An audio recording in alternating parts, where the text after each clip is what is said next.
రాత్రి వేసిన ఈదురు గాలులతో గోడకూలి ఆటో బైక్ ధ్వంసమైన ఘటన చేగుంట మండల కేంద్రంలో చోటు చేసుకుంది.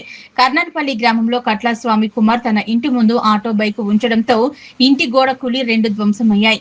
వారం రోజుల క్రితం ఈదురు గాలులతో అకాల వర్షం వల్ల పంట పూర్తిగా దెబ్బతినడంతో ఇబ్బందుల్లో ఉన్న రైతు కట్ల స్వామి కుమార్ పై ప్రకృతి పగబట్టినట్లు అయింది. పంట దెబ్బతిని జీవించాలో తెలియని పరిస్థితుల్లో అప్పు చేసి ఆటో కొనుగోలు చేస్తే ఈదురుగాలులు వేయడంతో గోడ కూలి ఆటో మరియు బైక్ పూర్తిగా ధ్వంసమయ్యాయి. ఈ సందర్భంగా బాధితుడు స్వామి కుమార్ మాట్లాడుతూ చేతికొచ్చిన పంట నష్టం జరగడంతో అప్పుల పాలు కావడం జరిగిందని, కుటుంబాన్ని పోషించుకునేందుకు అప్పు చేసి ఆటో కొనుగోలు చేస్తే ఆటో నడిపిస్తూ జీవనం సాగిస్తామని ఆయన తెలిపారు. రాత్రి వీచిన ఈదురుగాలులకు ఇంటి రైలింగ్ గోడ కూలడంతో ఆటో బైక్ పూర్తిగా ధ్వంసమయ్యాయని ప్రభుత్వం ఆదుకోవాలని కోరారు.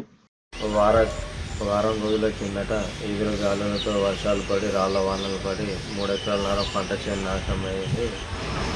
రాళ్ళు మొత్తం పడి వరి చేను ఖరాబ్ కావడం వల్ల ఆటోని జీవనం కొనసాగిస్తున్నాను. నేను రాత్రి 10 గంటల సమయంలో ఈదురు గాలులతో వచ్చినటువంటి రాత్రి రీతిని కూడా పడి ఆటో బైక్ మీద పడి నష్టపోయాను తీవ్రంగా. నాకు ఎవరైనా దాతలు కానీ ప్రభుత్వం ఏమైనా ఆదుకోవాలని మేము కోరుచున్నాము.